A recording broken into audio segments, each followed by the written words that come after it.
Amis internautes, n'oubliez pas de liker, de vous abonner et de cliquer sur la note de notification pour ne rien rater. Bonsoir à toutes et à tous et bienvenue dans Déballage, votre émission de vérité et de découverte. Ce soir, nous vous invitons à mieux connaître un homme dont le nom résonne fortement dans le paysage socio-économique du Bénin. Romuald Wadayi, ministre d'État chargé de l'économie et des finances, est aujourd'hui figure majeure de la mouvance présidentielle au Bénin. Mais au-delà des chiffres et des réformes, qui est vraiment Romuald Wadayi? Quels sont les traits humains, les valeurs et les attaches territoriales de celui que beaucoup présentent comme un modèle pour la jeunesse? Pour en parler, nous recevons un de ses proches collaborateurs, Dr Ilyas Sinadouirou. Il est sociologue de développement, maître de conférences, conseiller technique au ministère des Finances. Il est également un acteur engagé dans le monde sportif à travers le Baroté Challenge Cup. Dr Sinadouirou, bonsoir et bienvenue sur Déballage. Bonsoir, Monsieur Orokouma.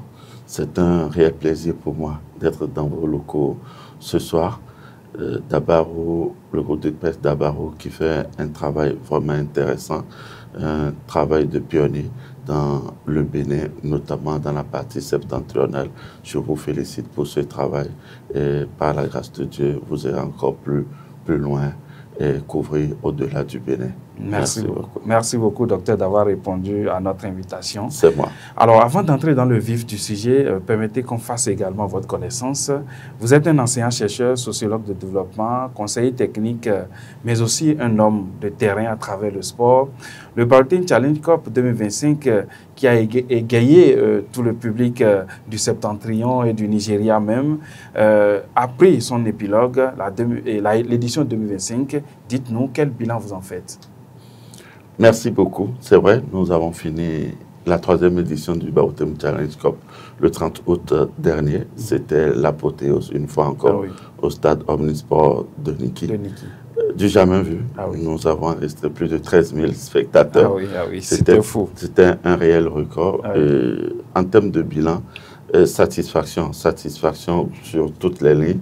Reconnaissance pour cette jeunesse du Baroté, du Bénin, du Nigeria, d'un peu partout, qui pendant 2 mois ont chaque après-midi rejoint le stade Omnisport de Niki pour célébrer la jeunesse. Honnêtement, reconnaissance également à l'endroit de l'équipe d'organisation. Ils ont été tous formidables. Les matchs ont chaque fois démarré à l'heure. On n'a pas eu de soucis. Il faut remercier également Dieu pour nous avoir permis d'avoir réussi ce challenge et nous espérons que la prochaine édition sera encore meilleure. D'accord. À part Baroté Challenge Cup, il y a également les Cavaliers de Niki. Vous êtes également, au-delà de ce tournoi, de cette compétition, vous êtes un acteur en plein dans le monde sportif béninois. Parlez-nous-en. C'est vrai que je suis depuis quelques années président d'honneur des Cavaliers de Niki. Nous avons travaillé à mettre en place une société sportive avec un modèle de financement qui permet aujourd'hui à l'équipe de sortir la tête de l'eau. Chaque année, les résultats témoignent de ce que nous sommes dans la bonne direction. L'équipe a fini l'année dernière 2e de sa poule. Donc, on a failli de près nous qualifier en compétition africaine. Il nous a manqué un point. Cette année, les petites places sont mises dans l'écran. C'est vrai que le démarrage de la saison est un peu timide, mais nous sommes convaincus que l'équipe fera encore mal cette saison. Nous vous souhaitons une très bonne chance. Merci beaucoup. Alors, au-delà du sport, vous occupez également une fonction stratégique auprès du ministre d'État, Romuald Wadayi. Concrètement, en quoi consiste votre rôle auprès de lui? Depuis 10 ans maintenant, je suis auprès du ministre de l'Économie et des Finances. C'est dans son cabinet où je m'occupe de ce qu'on va dire la coordination et le monitoring des réformes. Vous n'êtes pas sans savoir qu'au cours de ces 9 dernières années, le Bénin a amorcé de nombreux programmes de réformes, aussi bien dans la gestion des finances publiques que dans la coordination du climat des affaires.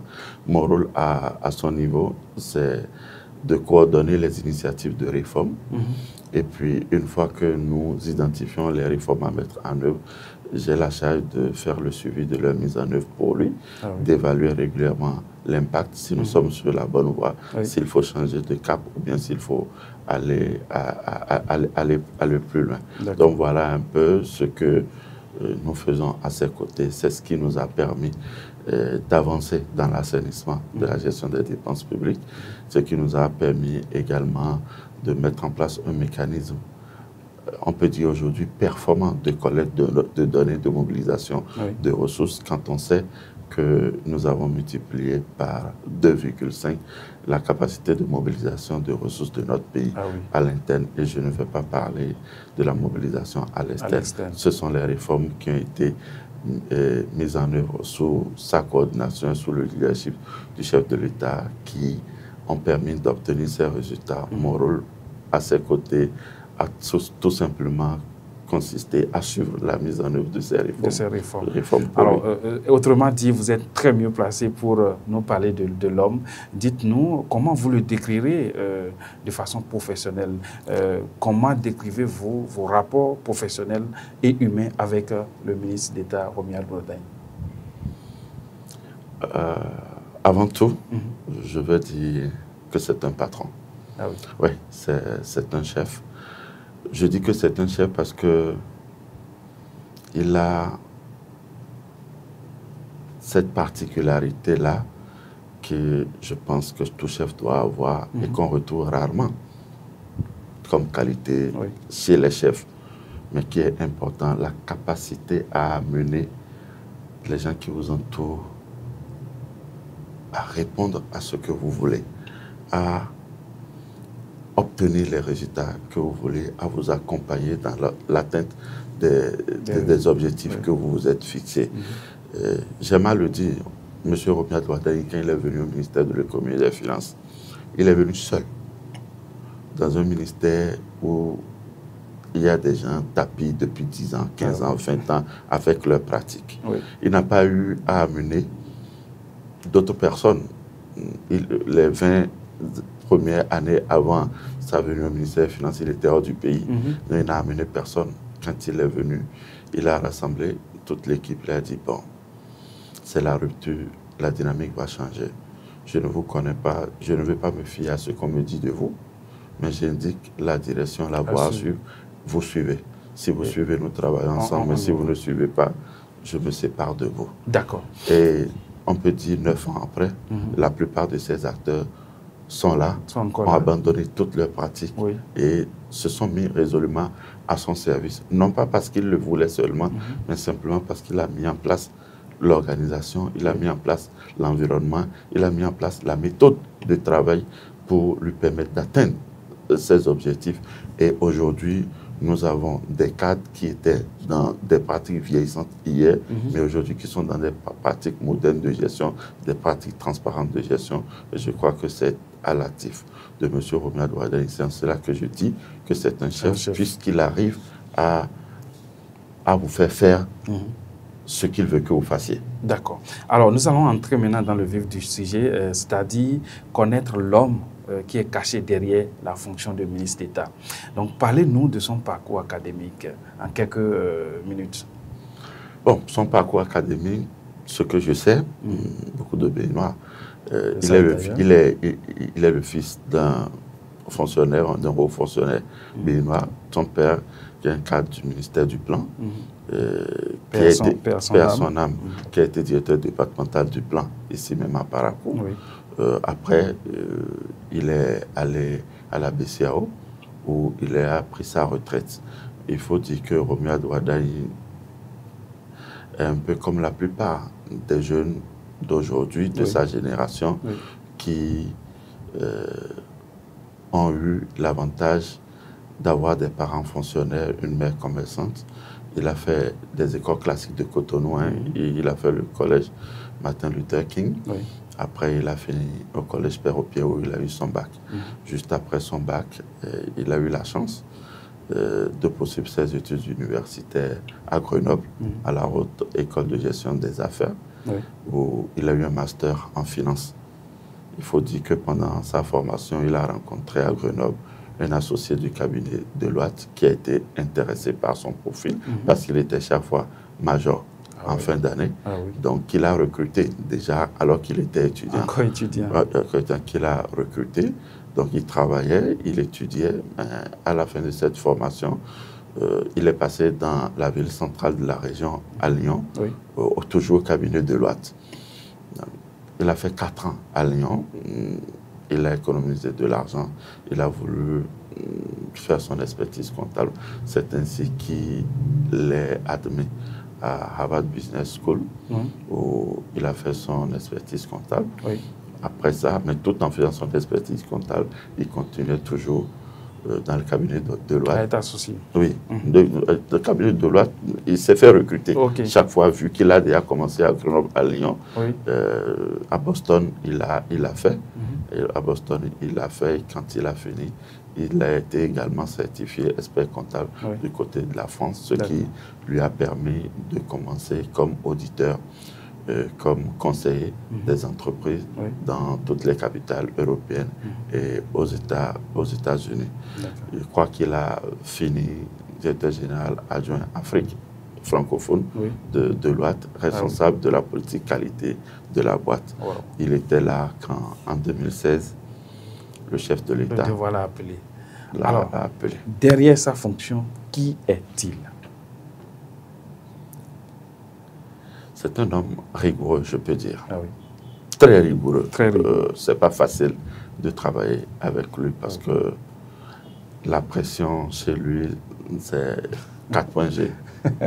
C'est au top. C'est au top. Mais ce n'est pas le genre de patron à faites ci, faites ça, faites ci, faites ça. Il met la main à la pâte. Il vous reçoit dans son bureau, c'est toujours autour d'une table. Toujours autour d'une table. Les sujets, il les enchaîne. Les réflexions, vous les menez ensemble. Il est très smart. Si vous êtes lent à la réflexion, vous n'irez pas à son rythme. Il est très smart. Quand vous discutez d'un sujet présent, dans ses réflexions, il est déjà à 1 semaine, 2 mois, peut-être 1 an sur le même sujet. Ce qui fait que tout ce qu'il fait, c'est pas réactif, c'est proactif. C'est proactif. Mais quand je vous dis cela, vous allez me demander peut-être et les valeurs humaines. Il est très à l'écoute de ses collaborateurs. Vous voyez, il a rejoint le ministère des Finances en 2016, fin 2016. J'ai perdu ma maman en février. C'était le début de notre collaboration.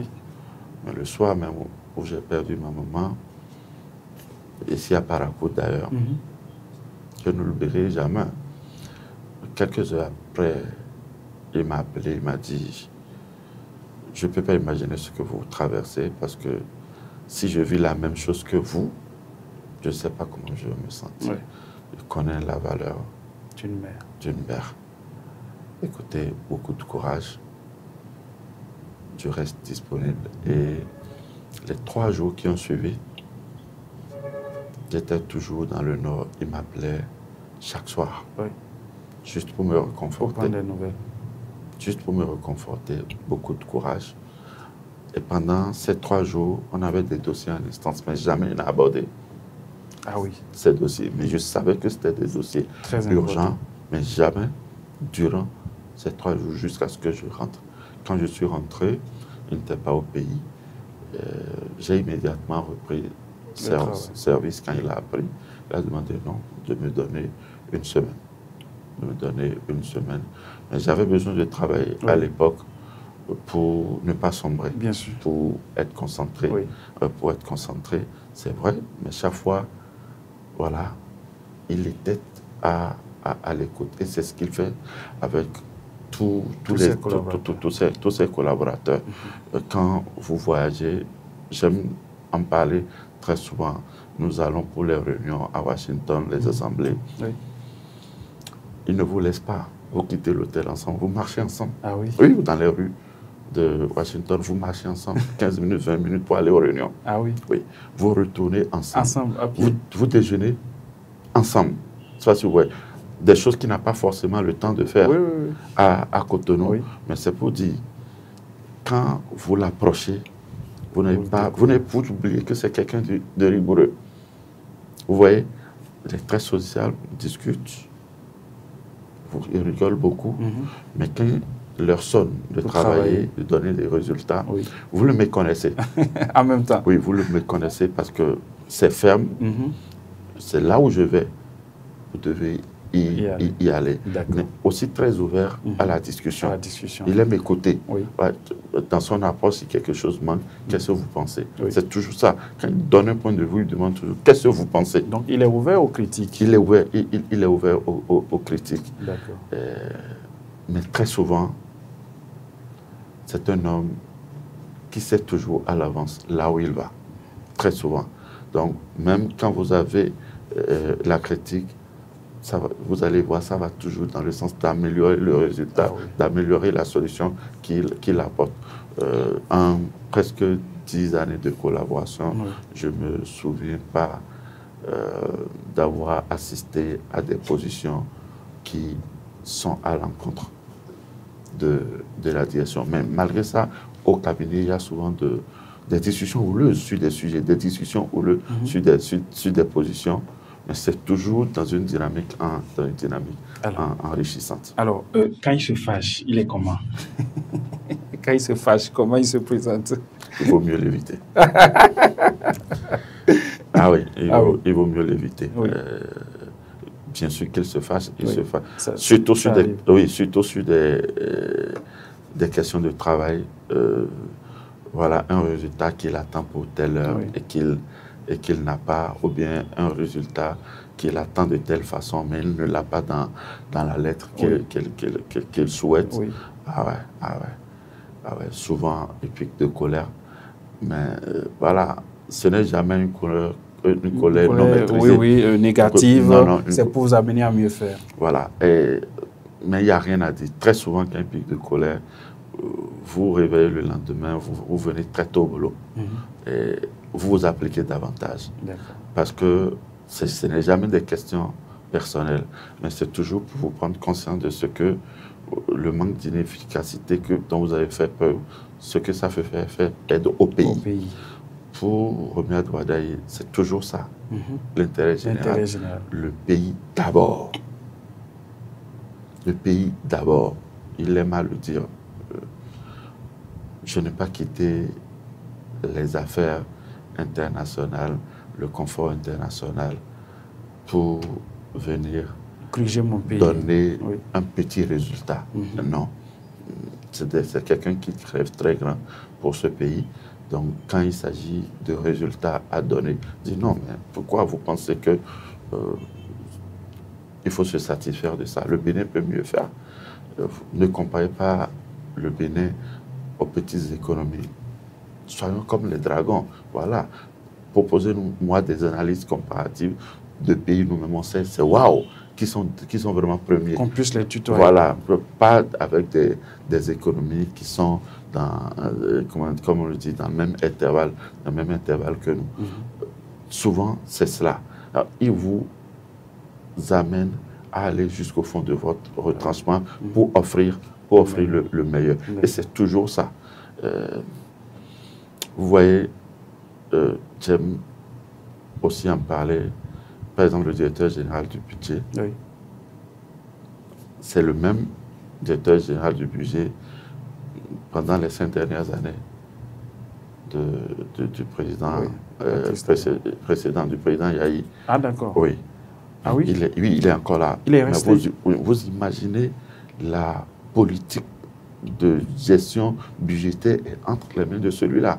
Et vous voyez toutes les promesses, les prouesses que le Bénin a engendrées. On est premier en matière de transparence budgétaire. C'est toujours le même acteur. Ah oui. Je ne sais pas si vous voyez, parce que le ministre d'État a réussi à lui imprimer une nouvelle façon de travailler qui permet d'obtenir ces résultats. Et il le dit souvent, je suis comme personne.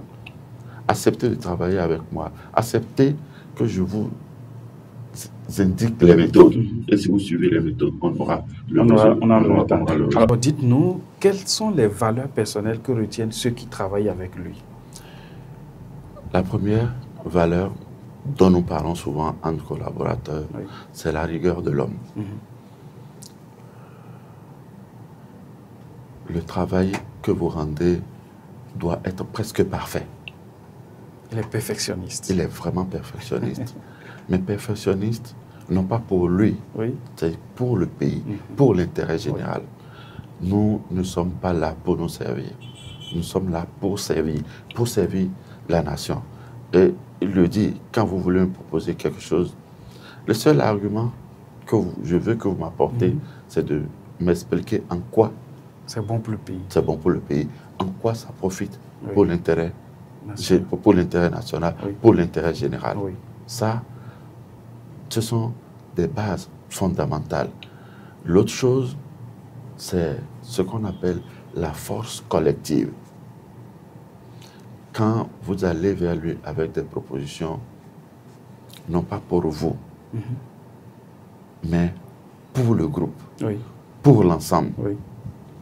C'est quelqu'un qui croit intimement à la magie de la joie trouvée. Où chacun doit apporter ses doigts pour boucher la joie trouvée. Les trous de la joie. Et c'est pareil, même avec ses collègues, vous voyez, beaucoup de réunions. Quand il y a les sujets, ne restez pas dans vos bureaux pour prendre des fiches envoyées. Faisons des réunions.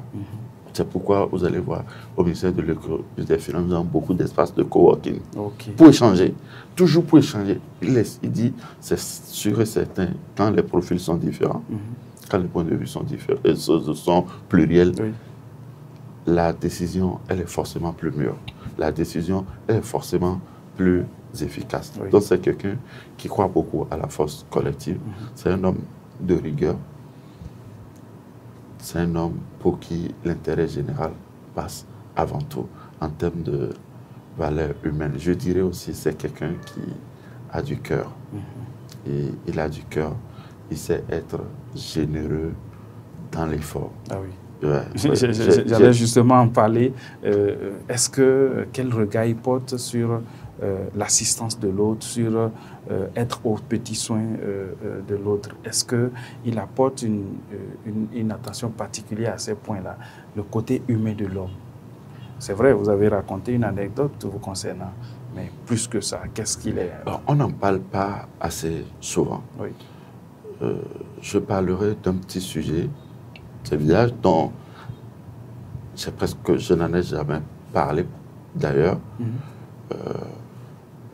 Je crois les 2 premières années, j'avais un stagiaire dans mon équipe qui devait aller déposer un parapheur. Et en allant déposer le parapheur, il a rencontré le ministre d'État. Il a salué, le ministre d'État a demandé, vous allez où? Dit, je vais déposer, vous travaillez ici? Ah ouais. Vous êtes dans quelle unité? Il dit, ok. C'était un handicapé physique. Ah oui. Il a invité à le suivre. Il est allé à son bureau, il a discuté avec lui, demandé c'était quoi ses projets. Le stagiaire lui avait dit qu'il ambitionne faire un master. Il dit, ah, c'est ce que tu veux. Tu as juste la licence. Tu es sûr, c'est ce que tu veux. D'accord. Ok. Il dit, ok. À la prochaine rentrée, demande à me voir. Et de la rentrée, il a demandé à le voir. Il l'a reçu. Il a pris en charge ces 2 années de formation de master. Wow. De façon aussi banale. De façon aussi banale. Il a fini. Aujourd'hui, il travaille dans une entreprise privée de la place. Je n'ai même pas eu l'occasion d'en discuter une fois avec lui. Maintenant que vous m'avez posé la question, je dis, vous avez tel un stagiaire qui était avec moi. Non. Ça, c'est quelque chose que j'ai vécu personnellement avec un collaborateur qui était avec moi. Je ne sais pas ce qui s'est passé avec beaucoup d'autres personnes, mais quelqu'un qui ne connaissait pas, qu'il a juste rencontré une fois, mais voilà ce qu'il a fait, qui a impacté sa vie. Alors, je suis certain que des cas du genre, il y en a plein. Maintenant, j'ai aussi beaucoup de témoignages, notamment par exemple des organisations, des structures que je connais au sud du Bénin comme au nord du Bénin, qu'ils parrainent dont je n'aime pas qu'on parle, dont je ne veux pas en parler. Oui, mais qui l'accompagne tout à chaque fois que l'initiative est porteuse. Non, permanemment, dont il est le parrain de façon permanente, dont il a la charge, la charge du bon fonctionnement, la charge de, comment on dit, de veiller à ce que ces organisations vivent bien. D'accord. Alors, nous allons parler du soutien qu'il apporte aux jeunes. Quel est son regard? Qu'est-ce qu'il pense de la jeunesse béninoise et quelles sont ses ambitions au sujet de la jeunesse béninoise? Alors, ce qu'il pense de la jeunesse, je vais vous donner quelques indications et vous-même, vous allez peut-être conclure parce que quand vous venez au ministère des Finances, les postes de direction sont occupés à plus de 90% par des gens qui ont moins de 50 ans. Waouh! Ah oui. Je suis convaincu qu'au moins 30% au moins de 40 ans. Ah oui. Ouais. Au moins de 40 ans. Ah oui. Il y en a même qui ont moins de 22, de 30 ans. De 30 ans. Oui. Il y en a même qui ont moins de 30 ans. Donc parfois, quand il dit que l'heure de la jeunesse a sonné, il sait de quoi il parle. Il parle. C'est quelqu'un qui croit en la compétence. Et pour lui, la compétence précède l'expérience. Ah oui. L'expérience se construit. Mais la compétence, il faut juste pouvoir le justifier. Oui. Ça ne veut pas dire qu'il ne croit pas en l'expérience. L'expérience est très importante. Oui. Mais la compétence d'abord. C'est le départ. La compétence d'abord.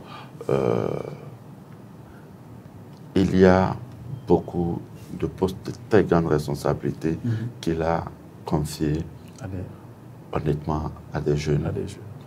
Et qui ont des résultats remarquables, des résultats hautement remarquables.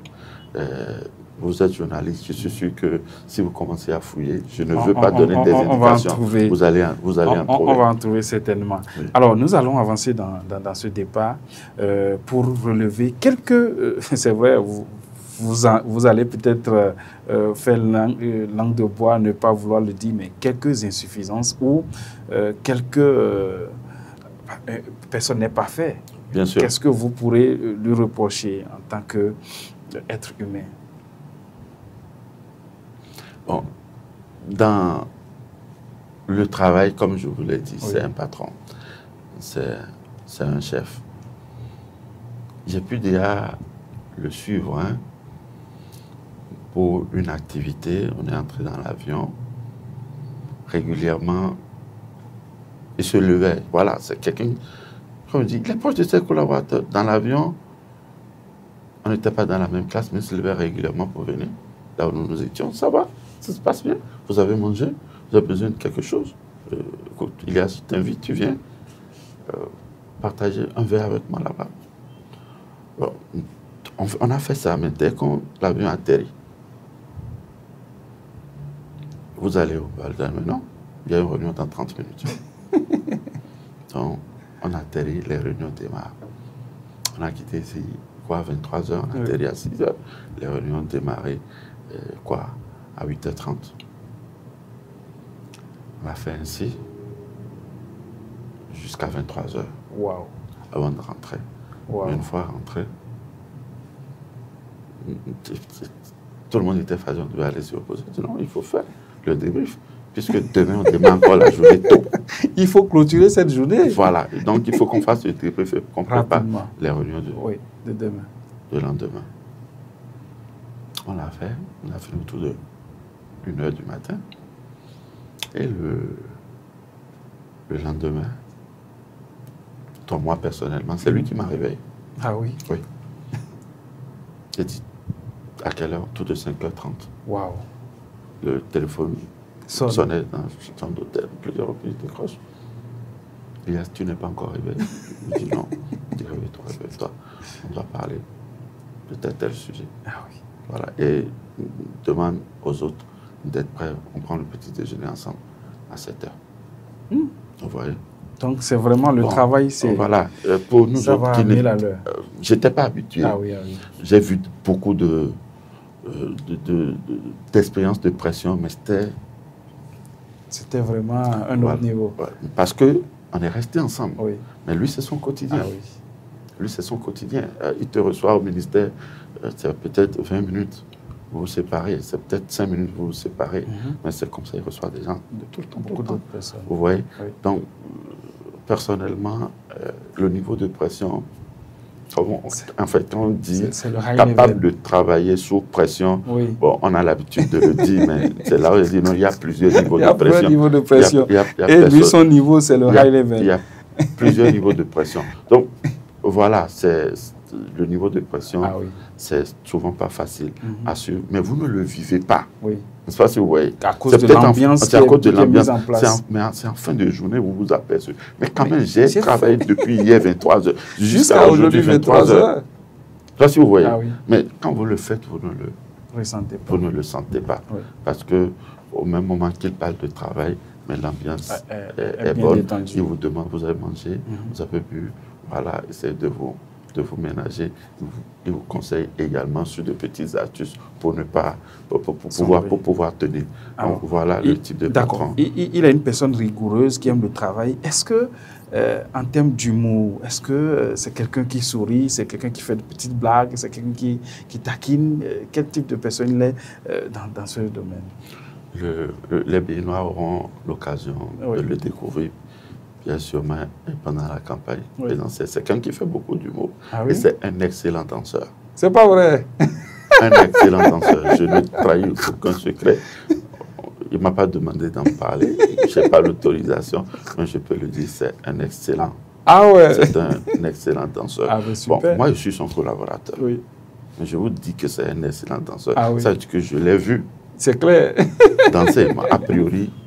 C'est le travail qui nous lie. Oui. A priori, c'est le travail qui nous lie. Mais si je dis que c'est un excellent danseur, ça veut dire que c'est quelqu'un qui également trouve des occasions pour se distraire, s'égayer, notamment avec ceux qui travaillent avec lui. C'est important pour moi de le souligner. Merci beaucoup, Dr Ilyas. Nous allons avancer dans cette découverte de Romuald Wardani. Mais là, c'est une insuffisance que beaucoup lui trouvent. Beaucoup pensent qu'il manque d'expérience politique. Pour vous qui travaillez à ses côtés, que répondez-vous à cette critique? Bon, je ne sais pas de quoi ça parle, mais quand on dit qu'il manque d'expérience politique, bon, il a été auprès du chef de l'État pendant ces 10 années dans la coordination du financement de la mise en œuvre des politiques publiques. Donc, politique de développement, il ne manque pas d'expérience. On s'entend bien. Oui, politique de développement, dans la politique financière, dans la gestion des affaires publiques, oui. Dans la gestion du développement, on ne peut pas dire qu'il manque d'expérience. Maintenant, on veut parler peut-être dans la gestion des jeux politiques, de la vie au sein des partis politiques. Oui, bien sûr. Est-ce que ce n'est pas le moment qu'on se convainc que ces aspects doivent être gérés par les partis politiques?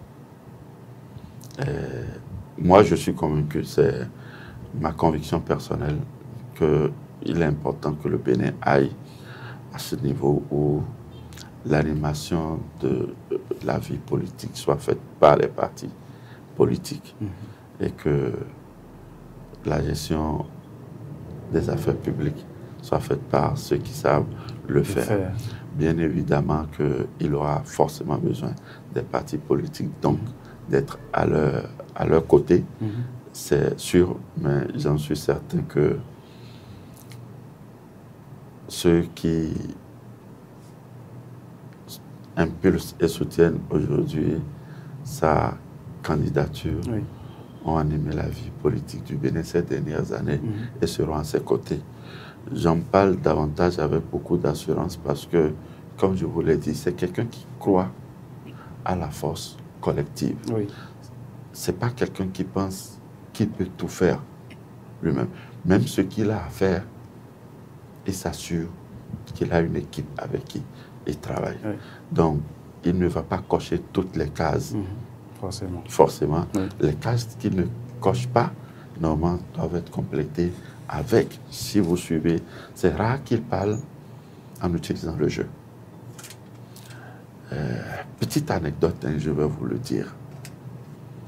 Je ne sais pas si je suis autorisé à le dire. Oui, allez-y, vous savez, aujourd'hui c'est l'heure des... Vous savez, juste au lendemain de sa désignation comme candidat à la présidentielle par les partis soutenant la mauvaise gouvernementale, juste au lendemain, oui. Quand il est venu au bureau, il a demandé un colis extraordinaire, une réunion de tous les conseillers, tous les directeurs généraux et leurs adjoints.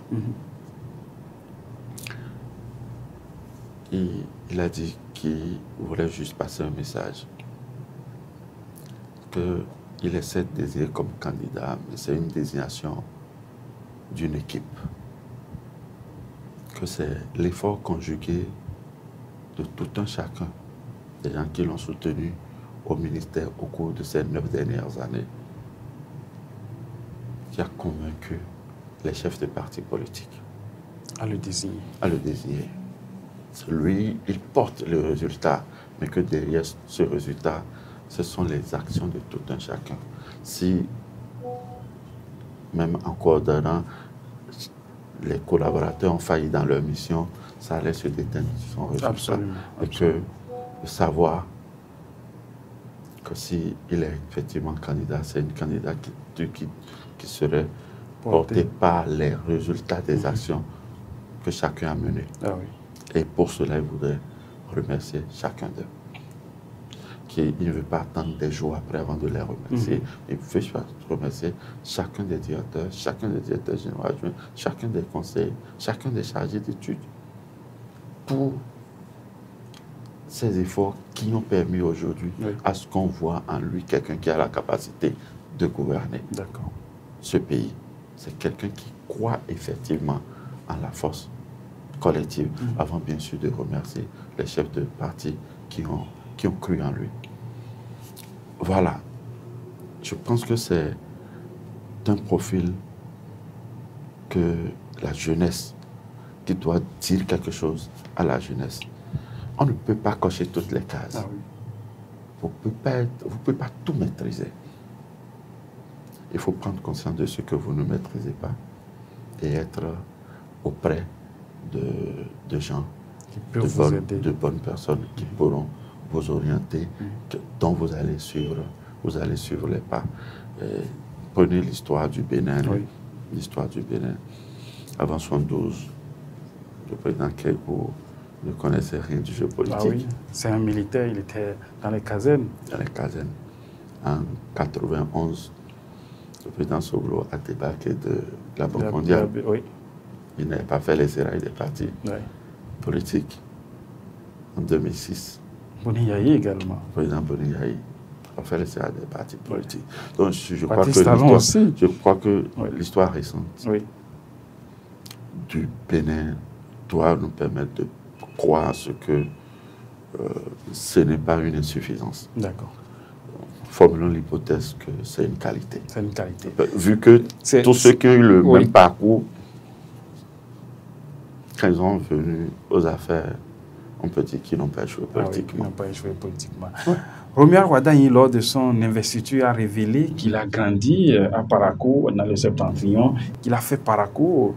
Quel lien particulier il entretient avec le Nord Bénin? Cela nous intéresse d'autant plus que nous sommes à Parakou aujourd'hui. Ce que je sais, c'est qu'il a d'excellentes relations avec nous, puisque je suis du Nord. Oui. Et que je peux dire que nous sommes nombreux dans son cabinet. Dans les postes de direction au ministère des Finances, nous sommes nombreux. Je ne trahis aucun secret quand je dis qu'il est le président d'honneur de l'Est Takunin de Kandi. Ah oui. Et ça, depuis bientôt 6 ans. Il venait passer ses vacances à Parakou quand son papa était directeur départemental du plan. Oui. enfant, à l'époque, il aimait bien marauder, comme il nous le dit. Et chaque fois qu'il vient à Parakou, c'est ce qui l'intéresse, parce que il venait à des moments où les mangues étaient disponibles. Oui. Donc, il aimait beaucoup marauder à l'époque. Les cultures du Nord l'intéressent beaucoup. C'est un homme qui adore la culture. L'homme adore la culture. Donc, il dit souvent ce qu'il aime dans le nord du Bénin, c'est qu'il voit que les valeurs traditionnelles sont restées. Oui. Et quand il rencontre des dignitaires traditionnels du Nord, il n'hésite pas à en parler, de travailler à sauvegarder ces cultures et qu'on ne perde pas effectivement notre culture, qu'on ne le perde pas. C'est quelqu'un qui n'aime pas trop s'afficher dans les médias. Ah oui. Mais je peux vous dire, j'ai assisté depuis 8 ans à des visites dans le Nord, ici à Parakou, même plus loin, oui. Qu'il a eu à faire des visites privées où je viens juste découvrir la culture. Je l'ai vu soutenir beaucoup d'initiatives culturelles dans le Nord, et aussi même des projets gouvernementaux pour le développement de la culture au Bénin. Je l'ai vu fortement impliqué. Je pense que le septentrion doit croire en lui. Oui. Vous savez que son directeur de cabinet est du Nord. Bien sûr. Je peux supposer qu'on est entre nous. Oui. Directeur du Trésor. Ah oui. Est du Nord. Oui. Pendant très longtemps, pendant 6 ans, la douane a été dirigée par quelqu'un du Nord. C'est pour dire que c'est quelqu'un, il ne tient pas compte de la couleur. De la couleur, c'est la compétence qui compte. Il croit en la compétence. Oui. Si vous êtes du Sud, si vous êtes du Nord, ça ne l'intéresse pas. Oui. Il croit en la compétence. Je suis resté conseiller auprès de M. Waden depuis 9 ans. Ah oui. Je suis aujourd'hui, depuis 3 ans, coordinateur de la cellule climat des affaires au Bénin. Oui. Vous voyez, non pas parce que je suis du Nord, mais parce qu'il croit que je peux. Oui. Je peux vous dire, s'il faut en parler, qu'il a une proximité saine, une proximité franche avec beaucoup de collègues du Nord.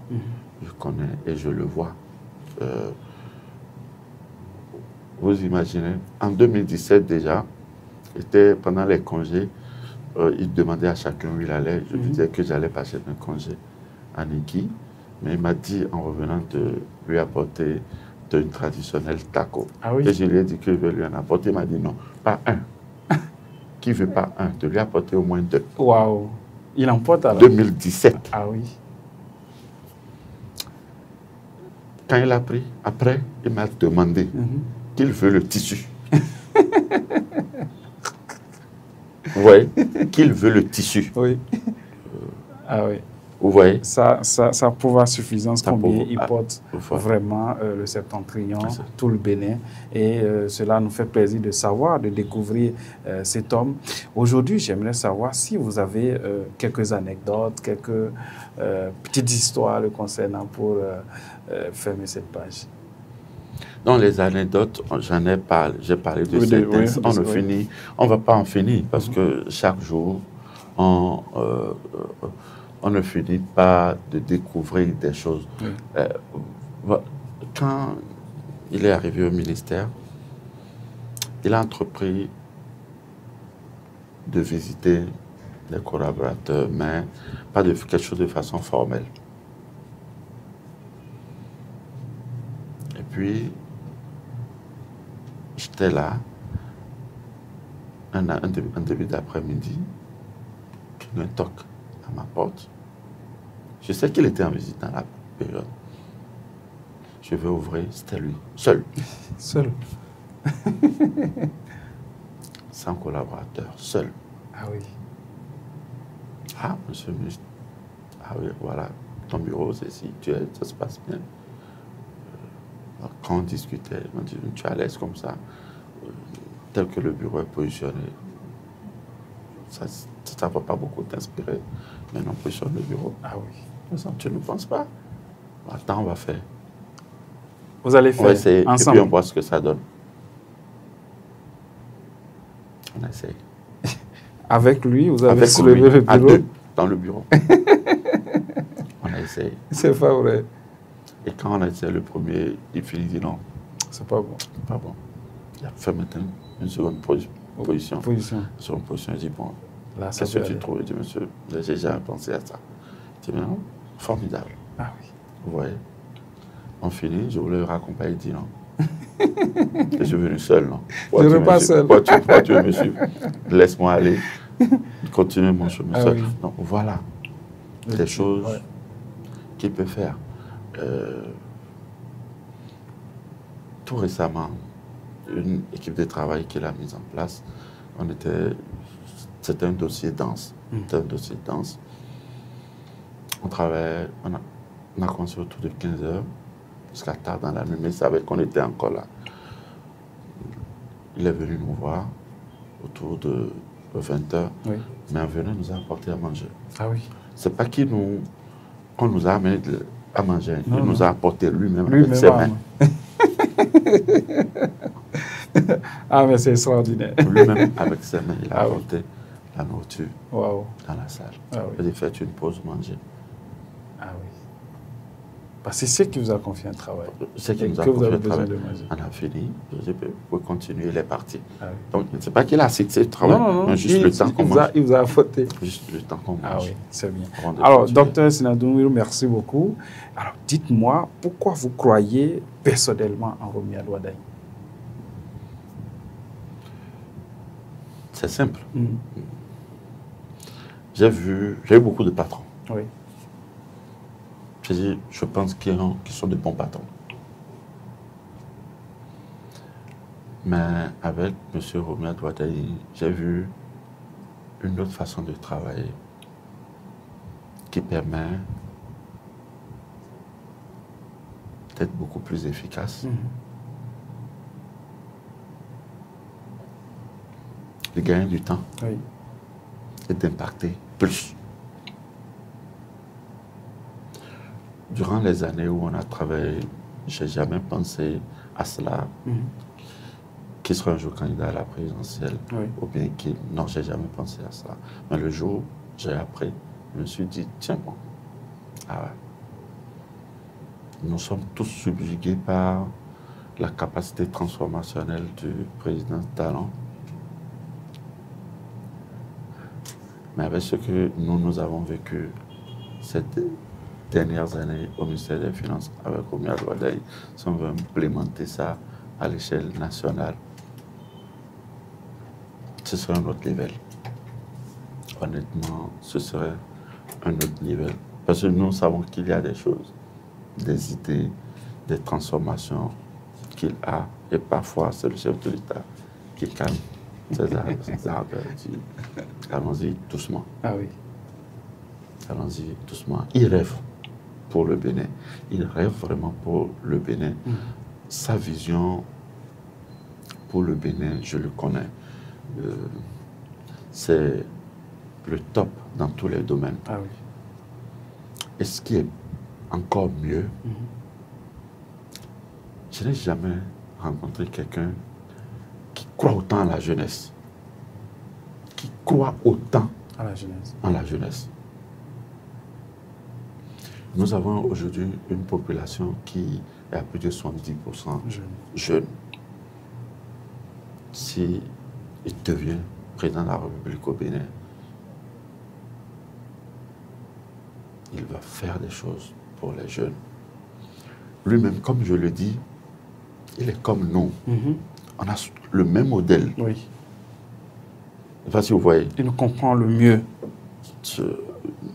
Nous sommes nés de parents qui savaient déjà que quand on met un enfant au monde, il faut le mettre à l'école. Oui. Qu'ils aient les moyens ou pas, ils ont mis à l'école. Et qui savent que c'est l'école qui permet de s'en sortir. Et qui nous ont soutenus. ne sais pas si vous voyez, qui nous ont soutenus, peu ou avec le peu de moyens ou avec beaucoup de moyens, qui nous ont soutenus. Il a fini, c'est avec ça qu'il s'en est sorti. Bien sûr. Il est devenu aujourd'hui expert comptable. Et ministre des Finances, puis on pense souhaite d'être président de la République. Tous les jeunes béninois qui se battent doivent pouvoir se retrouver à travers lui. Ce n'est pas quelqu'un qui a été pisté, mais quelqu'un qui a comme capital, qui a comme capital l'éducation que ses parents lui ont donnée et l'effort qu'il a fourni à l'école. Et le reste, il s'est battu pour que les portes s'ouvrent. Le président Talon lui a fait appel parce qu'il l'a connu en tant qu'expert comptable dans les affaires au niveau international. Ce n'est pas le travail du ministre des Finances. Quand il signait ministre des Finances, il ne signait pas pour être candidat à la présidentielle. Mais au bout de 2 mandats, il a convaincu. Le chef de l'État et les partis politiques ont été convaincus que lui, il peut faire le job. Je crois que la jeunesse que nous constituons, les moins jeunes qui sont derrière nous, ont une opportunité avec celui-ci. Et je le vois déjà mieux dans le discours d'investiture en tant que candidat, je l'ai entendu le dire. C'est quelqu'un, par exemple, qui croit beaucoup en l'agriculture. C'est vrai que l'agriculture, au cours de les réformes dans le monde agraire, au cours de ces dernières années, font beaucoup parler. Font beaucoup parler. Mais c'est quelqu'un, je suis convaincu que s'il prend la destinée de ce pays, il va amener notre agriculture plus loin. Mais je l'ai déjà vu dire plusieurs fois que le Bénin, pour que le Bénin s'en sorte, nous voulons réussir la révolution agricole. C'est une révolution profonde. Ça a démarré maintenant. Le début de toute révolution, c'est très difficile. Vous vous rappelez de l'époque où on dit qu'il fallait serrer la ceinture. Aujourd'hui, on en parle moins parce qu'on a du résultat. Mais à l'époque, on serrait les ceintures, il n'y avait pas de résultat. Parce qu'on ne voyait pas. On ne voyait pas.